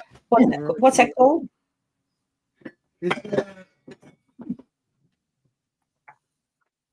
The Montezuma Castle, where it's these ancient adobe ruins that are built up into basically a hole in the side of the cliff face. Mm-hmm. That they're in Arizona. Mm-hmm. That they've built there, and they lived there for a very long time, and they had a few bad seasons of no rain, and ended up having to evacuate and all that. And because it is so dry there in the middle of the desert like that, it still exists for us to check out today. So it used to be back like in the early 1900s, you could actually walk up there amongst the actual ruins, but that was actually causing a lot more damage, just people walking through there every day being interested in it. So they stopped that like in the 30s or 40s, I think. But there's still a lot of pictures of it, and you can still walk. They have a nice pathway that winds in the little, just below where the side of the mountain is, where you can see everything about it. They've got so many different pictures of how they lived and crops that they grew, and different type of plants that were native to the area, and how they used them, from everything from medicine as hair dyes to all, anything, basic foodstuffs, that kind of thing. That it was just fascinating to see how these folks lived. I just find it interesting because Hancock, what's his name? Not John Hancock. Graham Hancock. Graham. Oh, Graham, that's it. Yeah, you say Graham, I say Graham. Graham. It's the accent. Graham. Yeah, I was watching him again, and he was talking about something else, and I know he's not, he's not too popular with modern day archaeologists, but then the more you look at the modern day archaeologists, it is interesting that they tend to not really tell the truth about a lot of stuff. Like they're stuck. And the giant thing, he was talking about different stuff there too. And I did watch, I'm trying to think who it was talking to him now. Could have been Arizona, I think it was, where they found big footprints, human footprints. I can't remember what made them dig down. They were digging down, and there were footprints, and there were from the time, what they were saying, hang on, I'll step back. What they were saying was it was always sort of thought that man came after the Ice Age, like so man and dinosaurs and all that sort of thing weren't there at the same time. But slowly, apparently but it's coming out that they were. Like, because they found all these footprints, and the footprints are in amongst, ancient, like the mammoth, the elephant, and all this sort of thing. But they say that eventually, I must go and find. I'm pretty sure it's Arizona. It's one of the desert places in America. And the guy's going, yeah, well, we've had people come here, archaeologists, and they're saying it's not that or whatever, but that's because it goes against what they've taught us for hundreds of years to believe. So slowly stuff's coming forward that's not actually right. Like, look at this. So I'm fascinated by it all. Like, we can't go back in time, but it's so interesting to figure out where we came from. And like, we're weird. I mean, we destroy stuff. It's funny, not all humans destroy stuff. Some humans want to maintain things and live in nature and make sure things are nice, but a lot of humans just destroy stuff. And we kill things. So I don't know, but I'm fascinated by it all. So that's why I want to go to the Lovelock Caves and find out where those footprints are. We'll find out, and then we'll go and visit those too. I just want to see all. So they've got proof, like you say, Jess, that, they've got proof. They've found gigantic skeletons and things like that. Mm-hmm. They've found stuff. So, explain that away. Some tried to. Some say, oh, they were made, like people made it up or whatever. But, yeah, no, I've got to go down that rabbit hole. Thank you, Jess. I'll find that fascinating. What have you found, Enzo? I don't know if this is exactly what it is, but 23,000-year-old footprints in New Mexico. That's it. And then amongst them as well, although they don't seem to have a picture there, but amongst them as well, there are footprints of mammoth and different other animals as well. But they said it's really weird. It's, saber-toothed cat, mammoth, and other Ice Age animals. For 23,000 years ago, that matches. Yeah. And look, and you can even tell they didn't have shoes, because that's the shape our feet are supposed to be naturally. So they're after my own heart, because I hate wearing shoes. I don't know if my feet are that shape. But yeah, it's really, it's fascinating, and they're still there. And I can't remember how they said they found them. Maybe it's just worn away. They just came across them. And what are they? Lake bed, White Sands, 2009 by a park ranger. They recently analyzed seeds stuck in the footprints to determine their approximate age, ranging between 22,800 and 21,130 years ago. Wow. Yep. So it's really so cool what they're starting to find, and it's interesting. The other point, did you hear about, I can never say it, Enzo, Graham talks about it all the time. It's in Turkey. Machu Picchu. No, that's in Peru. The one in Turkey, the town they've found, and it's really, really ancient. Göbekli Tepe. Thank you. Göbekli Tepe. Yeah, but I can never say it. Göbekli Tepe. Yeah. Yeah, that fascinates me. And apparently the Turkish have now decided that they're not allowing any more excavation of the site, not for 100 years. That's when they'll let it be people excavated again. Because they believe there should be something there for future generations to find. And I'm like, Why? Yeah, What about there's our more generation? We can't look. there's more to it than that. So it's a little nefarious really the way they're wanting yeah. to go about it. So not only are they saying no, we're not going to excavate there anymore, they plan on backfilling it with I don't know how many feet of dirt and planting trees on top of Planting it. trees. Oh no! Those roots are going to go in there and just disturb all of that stuff that's Yeah. already there. Oh, There's right. there's a lot of people and archaeologists and historians that are thinking, what are your ultimate plans for this? Because this sounds very damaging and bad. What some of the site if it's backfilled and planted in? Well, You know, the what thing is is, their goal here? again, I was watching Joe Rogan, and the man, I can't think of the boy's name. Boy, everyone's a boy to me. Man, was saying that he's been there, and he has seen some of the carvings, which are all animals in pairs, all of them. Now, I'm not great with the Bible. Maybe someone is in the chat, but apparently, when Noah landed on back after the flood, this part I'm not sure on, but some kind of sacrifice or altar or something had to be made to every animal that was on the ark, right?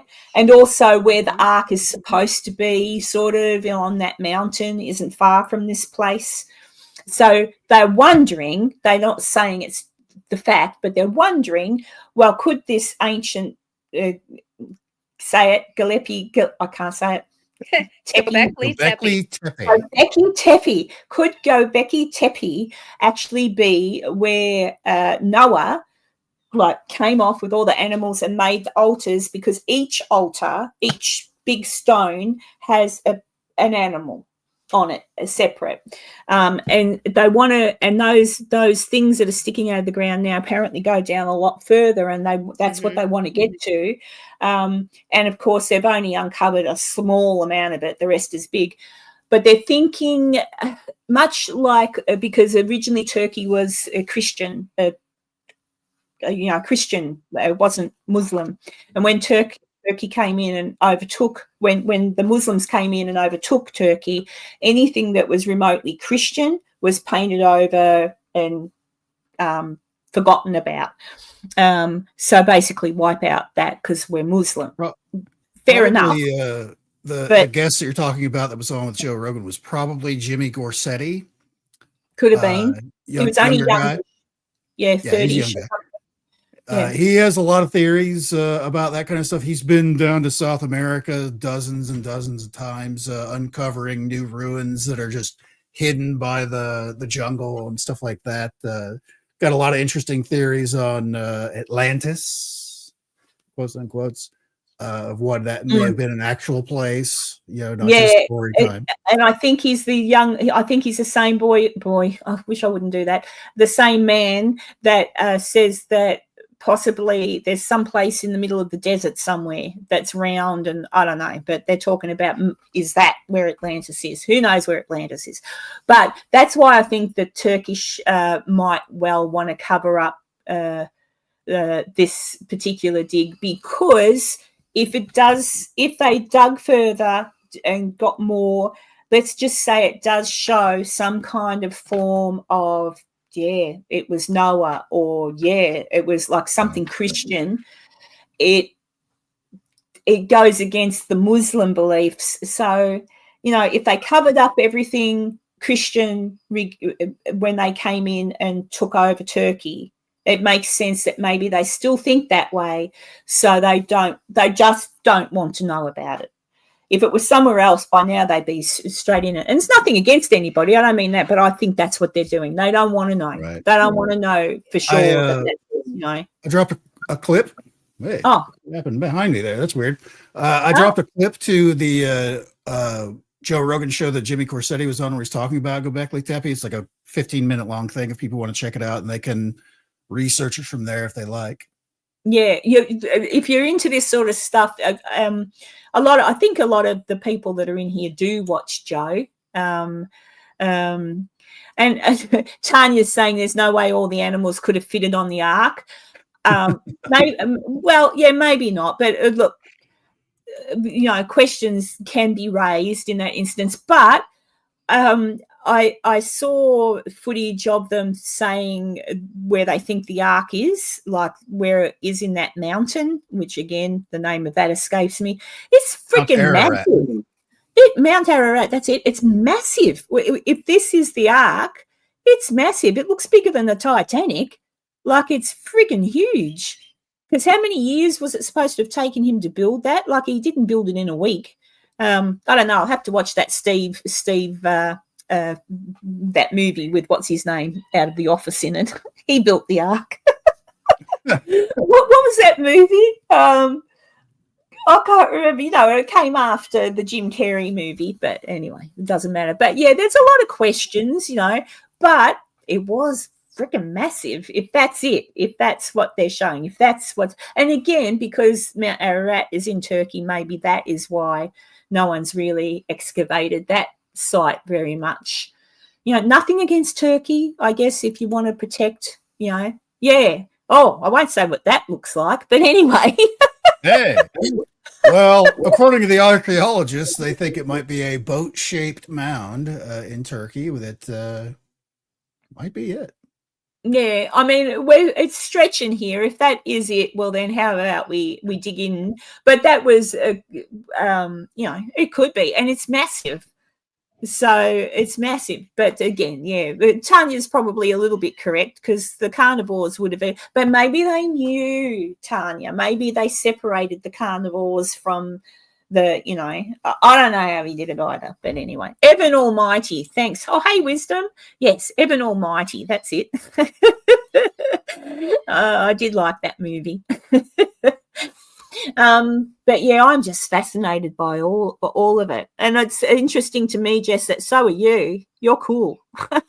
Jess is cool, guys. Thank you. Like Jess.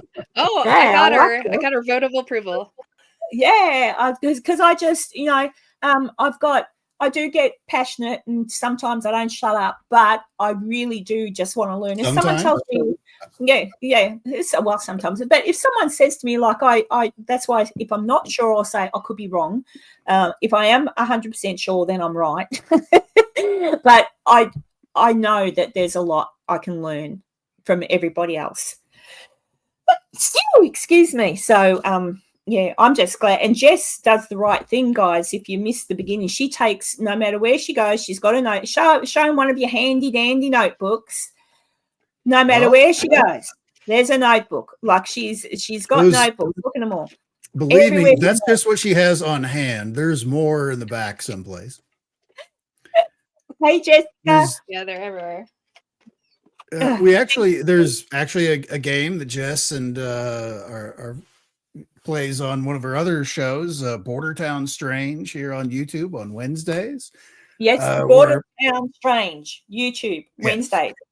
Yep. Which I can provide a link for that. But her and our friend Pam host that, where they have a different topic every week. And near the end of the show, they play the notebook game, where the audience, the people in the chat, can pick a random notebook and page number, and Jess will read whatever it is that she's written down in her notes. It's actually pretty Whatever's fun. on it. I just reckon it's fascinating, and it's such a good idea. Like it's an old-fashioned concept, people. When we used to have notebooks and take notes, and it's good because you can refer back to it quickly. And I think sometimes if you've got your notebook, you know which notebook is for a certain thing. And I notice you've got tabs in your notebooks. Yes. So obviously there's certain point. Yeah, you put some tabs in there, so you go, oh, righto. Yeah. See? Yeah, so you know where to find everything. Yeah, imagine if you had that on a computer. Bloody hell. At least, I'll tell you what, if there's an apocalypse and people need notes on what happened when, hopefully they can find them in your house. That always bothers me. Yeah, because if everything's on computer nowadays, if anything happens, a new generation of humans aren't going to know a frigging thing. They're going to go, what happened? I don't know. What's that? I don't know. It's just some funny black thing with a shiny surface. What's it do? I don't know. no one's going to know what a computer is. They're going to be running around. Yeah, what's that? This is something ancient peoples apparently worshipped because they always carried them and they were always staring at them. So yeah, they were controlled. Yeah. Oh dear, it's good to see Dr. Deb here today. She missed out last week. I've forgotten what she said she was doing. Hey Jethro. But yeah, I just find it all fascinating, and I do sort of think about what we might have missed, and that's why I want to keep learning. I just keep learning, and I don't watch. I don't watch very many ghosty shows anymore, unless it's a place that piques my interest. If they give me a history of the place, unless I know them and trust them. I just don't bother, because you probably find it too, Jess. It's all now about, the thrill, about the clickbait. It's all about, it seems to me it's sort of dropped a little bit. It seems what you do, Jess, and your gang, it seems to be like you are actually looking for something, truthfully looking for something. But a lot of them, I think, do it for a little bit of fun and hoping to become big stars on the YouTube and everything. They're all getting scratched.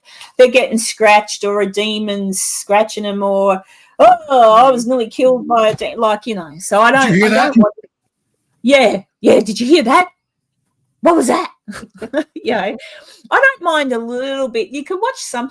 I can go back and watch certain episodes, for example, of Ghost Adventures, the first and second series. And I can watch that. I listen to them to give us history, and I can have a bit of a giggle. I can have a bit of a laugh.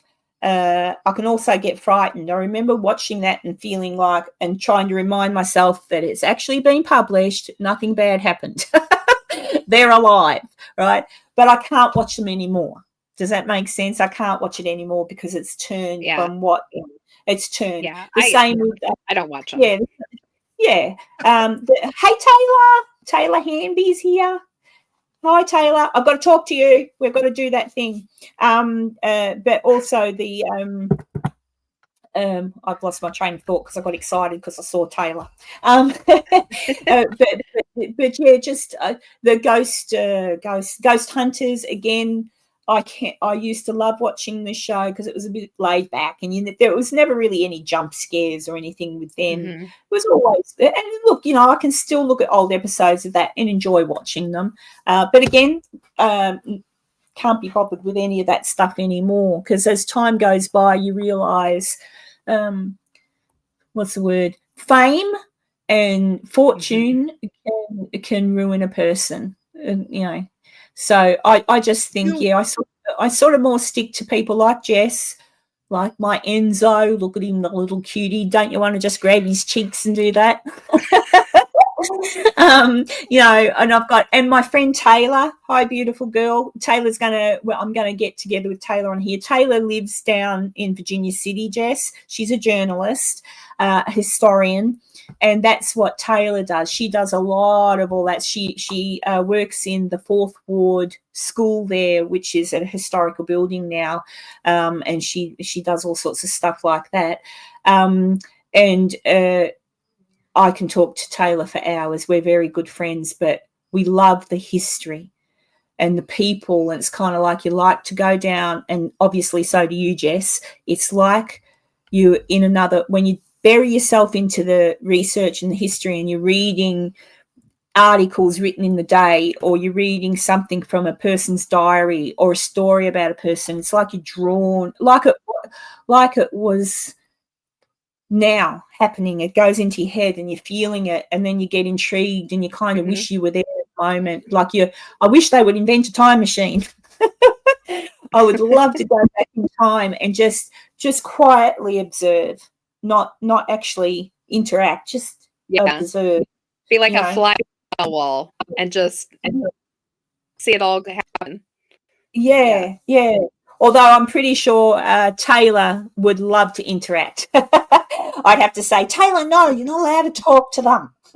But then again, Taylor's going to come on and talk about a fella called Lucius Beebe, who was a very famous person back in the day for Virginia City and different other reasons. And he had a dog called T-Bone, which was a Saint Bernard. So I think if we went back in time, Taylor and I, and she saw Lucius Beebe, she'd probably want to go and grab him and talk to him. And I couldn't stop her, because if I saw T-Bone the dog, I'd go off and want to cuddle T-Bone the dog. So you've got to, I think, I think you need to, a time machine would have to be invented in a way that you could not interact, because you might ruin the timeline, like they say. You could ruin the timeline. Yep. You don't want to do that. What's Taylor say? Where is she? Yeah, you said it, Karen. You almost feel like you get to know the people you're researching. Yeah, and yeah. What's that? Yeah. Yes, the space-time. Yeah.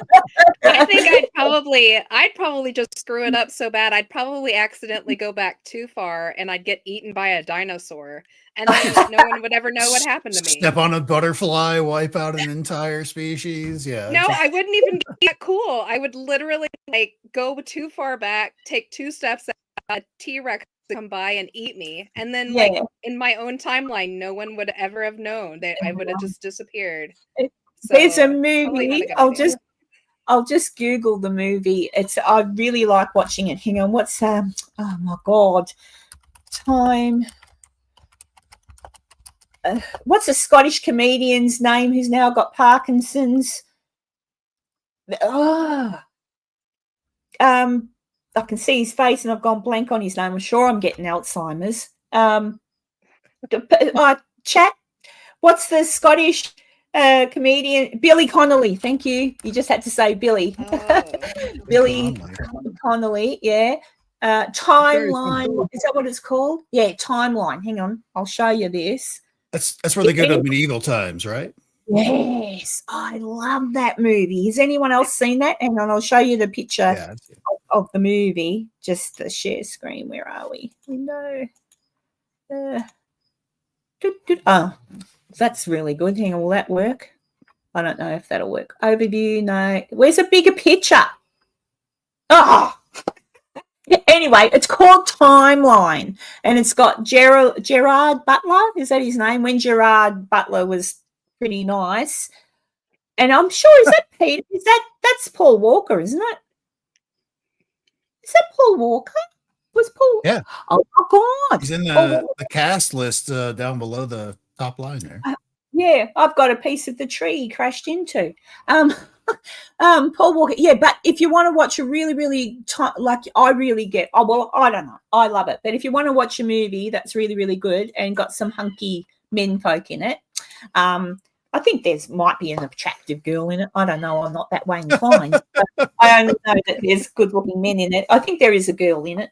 But I love how they did that timey-wimey stuff. Dear. I love a good time travel story. So yeah, I know I've seen it, but it was a long time ago when I saw it, so I don't remember all the details. But yeah, I've seen it. I might watch that today. I might make myself a snack and find that. I'm sure it's on YouTube. I'm sure it's somewhere. I didn't realise Paul Walker was in that. Bless his cotton socks. He's gone now. But yeah, Paul Walker made that before he made any of those car movies. Fast and Furious. Yeah, Fast and Furious. Somewhere in Time. Yes, Taylor. Somewhere in Time. Watch out for that penny. Yeah. Oh, yeah. Yeah, that movie, Taylor knows, and I know, and I've spoken about it before, but see if anyone remembers. Virginia City. Taylor, what's the author's name? Throw me his name. Virginia City has got the Piper's Opera House in it. And the author of the book, Somewhere in Time, came to Piper's Opera House back in the day, and he was walking through and looking at everything in there, and there's a portrait of one of the actresses thank you, Black Cat. Richard Matheson is the author, yeah, and there's a portrait of one of the actresses of the day in the Piper's Opera House, and Richard looked at that and sort of thought to himself, what he was inspired by the picture of this actress, and so he went and wrote the book Somewhere in Time, and that's where. So see, Virginia City, it's got its little fingers in everything. Oh, Black Cat, thank you so much, and this has been. Thank you. Thank you very much. You're now a member.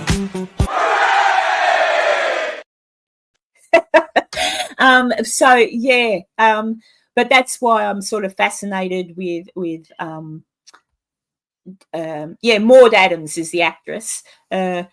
And I did a thing on Maud. I should make a video on it. I was going to go to Virginia City earlier last year and do a talk. And so I made a couple of presentations of going to be like PowerPoint and whatever. And I did one on Maud. So I should turn that into a, what I did for the talk. It never went ahead because, long story. But what I wanted to do for the talk, I should probably put into a little video because, yeah. So I'm so Taylor, if you're listening to me, Jess here, it loves history as well and does a lot of deep diving into historical type things. Yeah. So hey Jess, what are the? So it's Border Town. What's the YouTube channel? Border Town Strange. Yeah. And that's on a Wednesday night. And then, every other Wednesday, and then every other Monday off those Wednesdays. On the Fringe. On the Fringe. On the All right. Tomorrow Media page. Yeah. Oh, thanks, Enzo. I'll put when I finish and I go into the YouTube in the description below. It won't be there now because I'm on here, but I'll put the links to Jess. And I want Jess to come back again. This has been fun. At least I hope it's been fun for you, Jess. You probably get off and go. I'm like Enzo. Just throw me on a page and let me talk. Yeah, that's what I like. So, yeah. And she certainly has way more stories too. I do. Sort of I have plenty. They are. Taylor's subscribed to your channel. There you go. Taylor's awesome. Hey. I love Taylor. Taylor's a very good friend. I love Taylor very much. I could live with Taylor. I'd just have the back room there and share my bed with her dogs, but then I'd miss my dog. I'm just curious of like how big is her like hat closet because she has so many different hats. Beautiful. She's got some beautiful hats. Actually, Taylor, you should see if you can make time for this time. I know, Taylor works and everything, and it's Friday, so she's busy working. But yeah, see if you can come on next Friday. And Jess, maybe if you're around, you can come back too. And we can have more talks. Yeah. Because it's just to hang out and talk. And it's nice because I talk a lot. It's hard to shut me up. What? It's hard to shut me up, but it's really wonderful, especially having people like Taylor, for example, is just so good at what she does, and she loves history and she loves facts, and she knows so much about Virginia City and the timelines of, especially I suppose the 50s, 40s and 50s. Taylor is really into because of a man called Lucius Beebe as well, and cool. Taylor will be here next Friday as well. There you go. Where one of you? How many hats do you own, Taylor? Enzo wants to know. The Taylor can look beautiful. She's got some beautiful. She very much dresses. Oh, what would you say? But sort of like not always. Sometimes she's just in regular clothes, but often her clothing is very timeline, like the 50s or the 40s or she's 40s and 50s there. Yeah, and she'll wear a lovely little hat, or she'll do her hair. She'll have to count them.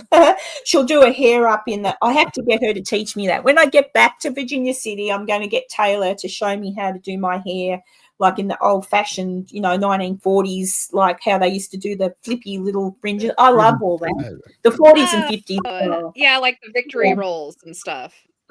Yeah. She does it well. Yes. I reckon I'd like to see a time where women go back to looking pretty like they used to back then.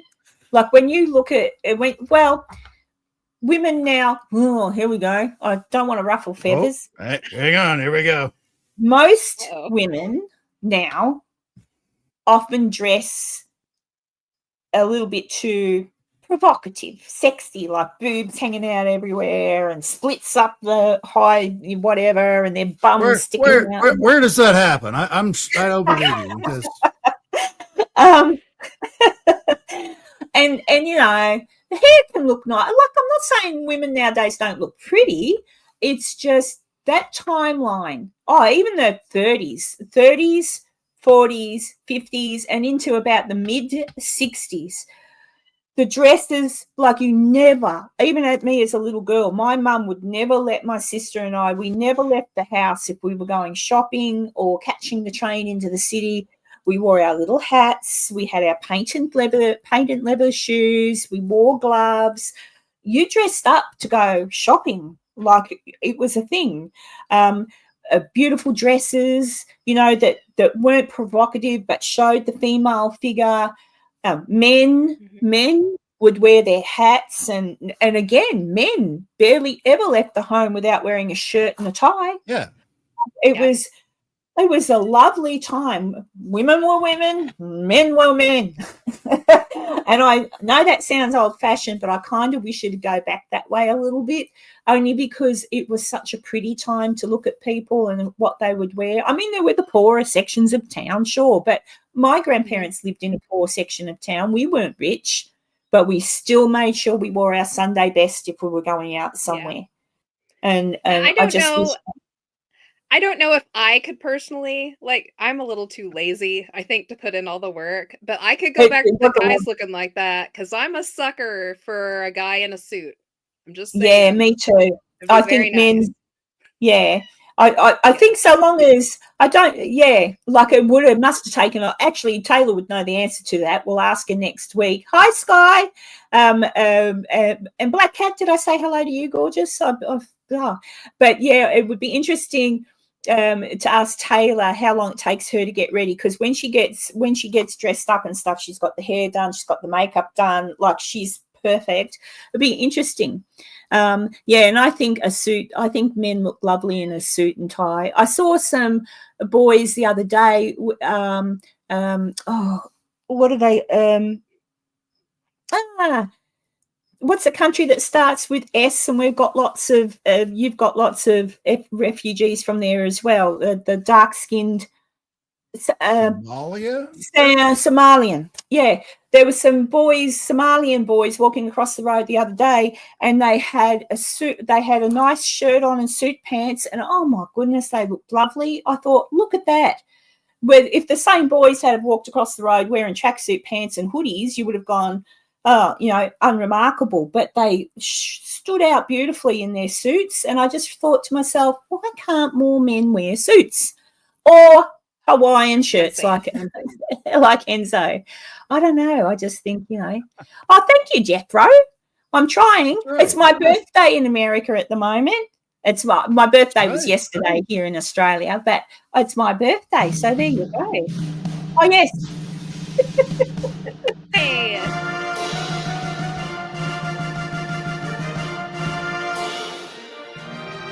Happy birthday to Karen.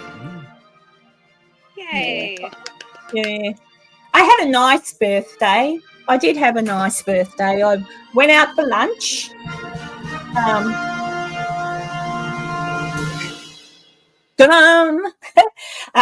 out. I've got to play my member thing again in a minute. I think I didn't play it. I've had another member. Let me double check. Oh no, I did play it for you, didn't I, Black Cat? Oh, it's all right. It's okay. I did play it. I went out for lunch with a couple of girls I used to work with, and I took my daughter Emily with me. I got a video call from my little grandson Stephen while he was brushing his teeth before he went to daycare. I got a video call from my grandchildren from another daughter type thing, a adopted daughter, so to speak, and her little girl Billy and her little boy Albie rang me and sang me happy birthday. And what else did I do? Oh, and I shouted myself to a massage. There you go. Oh, my son Stephen, in my little necklace, Stephen. There he is. There's Stephen. I don't think, no, you can't see him. But anyway, he's on the outro. My son Stephen had a girlfriend. Her name was Ellie. They broke up it was, they shouldn't have broken up, but they broke up.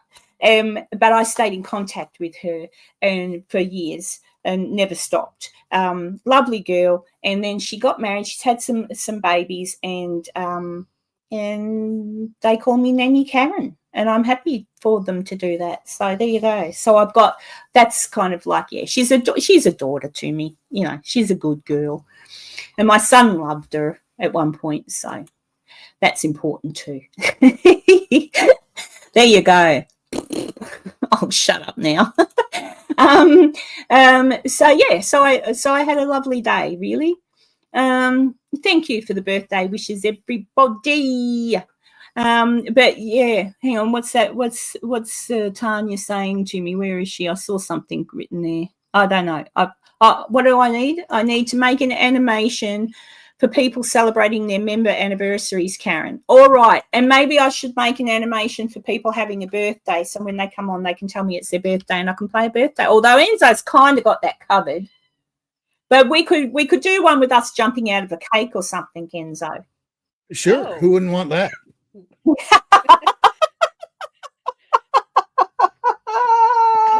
Oh, thank you, Taylor. Oh, look, Taylor gave me a super sticker, so guess what she gets? Like, Let me see. Oh dear. These are my I know, Enzo. Let me see. I like this one. I haven't seen this one. Check this one out, Jess.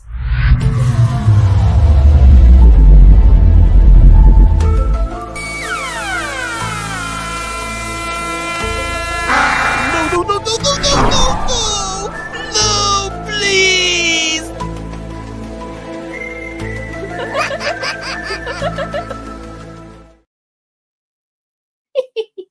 sweet. Oh, and Oh, he's gone. Oh no. Enzo, come back. oh, that tree behind him is really picked up. Oh. That kind Oh, of hurts a little bit for some reason. I don't know why. does your no. What's is happening? your What did I bum miss? is your butt hurting a little, or are you a little sore underneath, or I might need to oh, go he to looks concerned. This is not good. It's Heathen's birthday tomorrow. She's today's the 12th, 2 days after me. That's cool. Lots of birthdays in January. Oh dear. Oh, you don't have to, sweetie. Hold on to your money. It's all right. I'm grateful for anyone who does, because it's really helpful to me. But I also don't expect it. So there you go. Wisdom, though. Them dang probes. Oh, here we go. Tanya says, "Who wouldn't want Enzo, the eye candy, jumping out of a cake in his Hawaiian Speedo?" Oh wow. Well, guys, it's time to go. But I wanted to say next week, Taylor said it's a date, so Taylor will be here, and Jess has agreed to come back this time next week. Well, I hope she doesn't change her mind. Yeah. So this has been fun. So I'll settle down next week, because I know Jess a bit now, so I'll let her talk too. I'm always happy to sit back and listen to stories, despite the fact that my mouth doesn't stop moving. But, and maybe next week we better play Enzo the Science Guy, so you can get a scientific fact ready. Have you seen Enzo the Science Guy music, Jess? Has he showed you it? I have, but I love it. If you want to play it again, you totally can, because I thought it was great. All right, everybody, just as a special thing to remind you what Enzo will be doing next week, he's going to find something so we can play this intro. Who's that man in the fancy shirt? Who's the man with the cheeky smirk? Who has the answers? Who can explain? Well, it's Enzo the Science Guy. Enzo the Science Guy. Ask him how, ask him why. Enzo the Science Guy. Please, Enzo the Science Guy.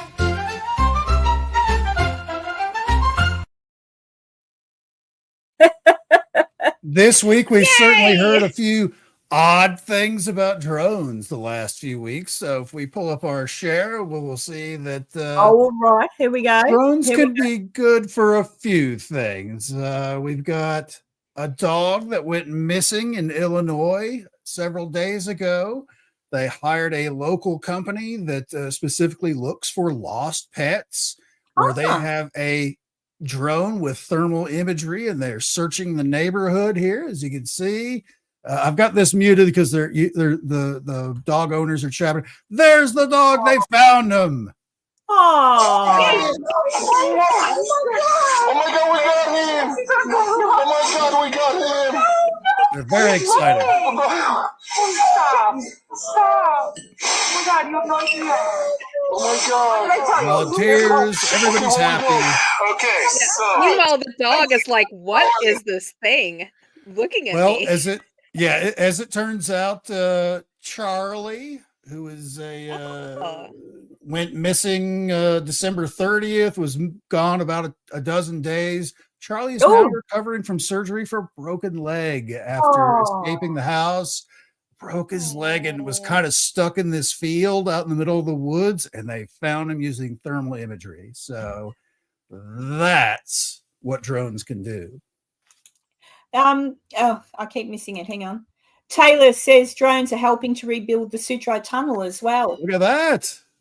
Because they can fly in and see what's ahead. So there you go. Well, there you go, guys. You've got something from Enzo the Science Guy this week to end off the show. I was ready. I was always ready this week. There you go. You've got to tell me these things. All right, everybody, have a lovely weekend. To those of you that are in America and heading into Friday night. And everyone here, Taylor, have a good weekend, and I'll talk to you soon. So next week, guys, Taylor will be here, and Jess will be here, and Enzo will be here, and I'll be here, and we'll all have some fun again. And it's been really great. So thank you, everybody, and I love you lots, and I'll see you next week. Bye. I don't